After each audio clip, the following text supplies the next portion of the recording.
Have you ever been in a relationship where one minute everything is perfect, you feel this incredibly intense, all-consuming connection, and then, seemingly out of nowhere, you feel a sudden, overpowering need for distance? It's this crazy, frustrating whiplash that can make you question everything: your feelings, your partner, the entire relationship. You start thinking, what is wrong with me? Am I broken? Am I just falling out of love? Well, the answer, it turns out, is a resounding no. What you're experiencing isn't a failure of love at all. It's actually a feature, a core feature of your brain's ancient survival programming. And to really understand what's going on, we have to look deep inside the wiring of the human mind. Okay, I know, that sounds incredibly dramatic, right? Absorbing your soul, but from a neurological standpoint, it's actually startlingly accurate. This one idea, this one sentence, really frames the entire conflict we're about to unpack. See, your brain is caught in this epic tug-of-war between two of its most powerful, most primal drives. And this battle, it plays out in almost every intimate relationship we have. Understanding this internal conflict is really the key to finally stopping that painful back and forth, that hot and cold cycle. This isn't about relationship drama, this is about straight-up biology. So let's dig into that idea that your partner is somehow absorbing your soul. It points directly to this massive biological conflict happening inside of you. And I really want to stress this is not a personal failing. It is not a sign that a relationship is doomed. It's a conflict that is literally hardwired into your brain between two core competing survival programs that are running 24/7. On one side, you have this profound biological need for connection, for intimacy. And on the other, you have an equally powerful, equally primal need to maintain your own separate identity, your sense of self. These two programs are always running in the background, and when they inevitably clash, that's when you get that confusing hot and cold whiplash. All right, so let's meet the two players in this internal game. First up, we have Program A, attachment. This is the part of you that craves connection, safety, and that amazing feeling of being chosen. This program is fueled by a powerful cocktail of neurochemicals, the good stuff, like oxytocin, that's the bonding hormone, and dopamine, the reward chemical that gives you that incredible high of new love. This program is constantly telling you, merge, connect, become one. This is where safety is. But then, we have Program B, sovereignty. Think of this program as your self-preservation instinct, your brain's own secret service agent. Its one and only job is to make absolutely sure that you remain an independent, autonomous individual who can survive on your own. It's the guardian of your identity, and it's constantly scanning for threats to your sense of self. And what's the biggest threat it's looking for? Enmeshment, the danger of losing yourself completely in another person. I want you to really think about this scenario, because I bet you've been there. You have a perfect weekend with your partner. It's just magical. It's all laughter, deep conversations, incredible intimacy. You feel like you've merged into one beautiful being. Program A, your attachment drive, is running the whole show, and it feels absolutely amazing. You're floating. But then you wake up on Monday morning and, something has shifted. This weird feeling of heaviness just sets in. That good morning text, which felt so warm and welcome on Sunday, now just feels annoying. The thought of seeing them again tonight suddenly feels suffocating, like the walls are closing in. This is not you being fickle. This is your brain's engulfment alarm starting to blare. So this feeling actually has a name. It's called autonomy friction. And here's what's happening under the hood, in your brain. There's a region called the medial prefrontal cortex, the mPFC, and you can think of it as your brain's identity monitor or its watchtower. During that perfect weekend, as you and your partner started to feel more and more like us, your mPFC began to sense a loss of boundary. It perceived this merging as a direct threat to your sovereignty. In response, it triggers the amygdala, which is your brain's fire alarm. Now, to protect your identity, your brain does something that is both brilliant and, honestly, a little destructive. It manufactures what's called negative affect. It literally makes you feel annoyed, or bored, or even disgusted with your partner.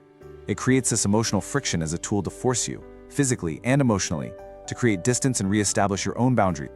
This entire cycle, from obsession to annoyance, is part of a very predictable pattern. It's called the Relational Oscillation Circuit. The best way to think about it is like a thermostat in your house that's been wired completely wrong. It only has two settings: intense, scorching heat and intense Arctic cold. There is no comfortable setting in between. So your brain is constantly overcorrecting, swinging wildly between a desperate craving for closeness and an equally desperate push for distance. You're either drowning in connection or you're starving for it. So let's actually walk through the mechanics of this circuit. So this circuit really has 4 distinct stages, like a 4-act play. It all starts with stage 1, the proximity drive. This is that dopamine hunger we talked about. You feel a little lonely, maybe disconnected, and your brain is craving that hit of oxytocin and connection. So you reach out, you connect, you pull your partner closer, and it feels fantastic. But inevitably, you reach stage 2, the engulfment trigger. You hit a certain threshold, and it's usually not one big thing, it's 100 small things. Maybe they start finishing all your sentences, or maybe you just realize you haven't seen your own friends in 3 weeks. Your anterior insula, a part of your brain that monitors your internal state and your sense of self, detects this as an intrusion, a blurring of the lines. You start to feel trapped, even if you can't quite explain why. And this immediately kicks off stage 3, defensive withdrawal. Your brain slams on the brakes, hard. It cuts off the flow of all those feel-good chemicals and replaces them with that negative affect we talked about. This is the coldness, the indifference, the sudden physical recoil from a touch that felt wonderful just a few hours ago. This is your brain protecting the organism by pushing the perceived threat away. And finally, after you've created enough distance for your brain to feel safe, you enter stage 4, the reset. The threat is gone, your sense of self feels secure again, the tension eases. But now you're lonely. Your attachment system starts sounding its own alarm, and that proximity drive kicks right back in, beginning the entire cycle all over again. So the big question is, why? Why on earth would our brains be wired to sabotage the very love and connection we say we want? Feels like self-sabotage, right? Well, the answer lies in what scientists call evolutionary lag. Your brain's operating system, it's ancient. It was designed for a much different, much more dangerous world. A world where total reliance on a single person was a massive survival risk. I mean, think about it. If your partner, your primary source of food, shelter, and protection, died or left, and you had totally lost your ability to function independently, well, you died too. So your brain evolved to treat the loss of your identity with the same primal fear as physical death. This behavior actually has a formal name. It's called adaptive distancing. It's not a flaw, it's an evolutionary survival strategy. Your brain defaults to pushing people away because from a historical survival standpoint, autonomy equals safety. Enmeshment equals risk.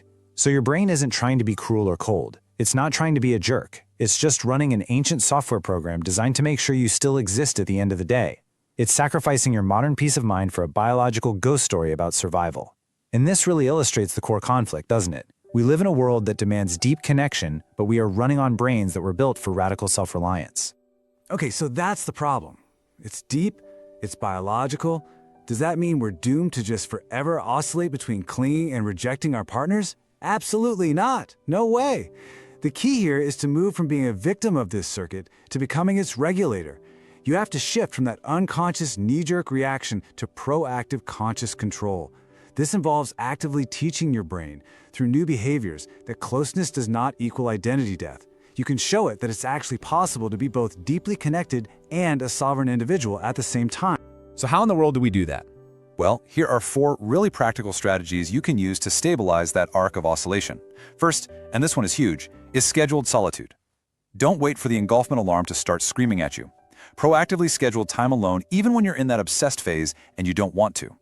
By choosing distance before your brain forces it on you, you prove to your identity monitor, your mPFC, that you are still in control. It teaches the brain that space is a choice, not a panicked reaction. Second is affective labeling. This is like a superpower. Research shows that simply naming a strong emotion can calm the amygdala's fear response. So when you feel that coldness creeping in, just pause. Acknowledge it. Instead of thinking, I'm not in love anymore, you can say to yourself, this is autonomy friction. My brain is manufacturing distance to feel safe. You can even learn to communicate this to your partner by saying something like, hey, I'm feeling a bit overwhelmed and just need some space to reset. It's not about you, it's just my brain needing to find its own center again. Third, practice incremental vulnerability. Don't dump your entire soul on the table in one weekend. Share yourself in stages. This allows your brain's threat detection system to adjust gradually without hitting the big red panic button.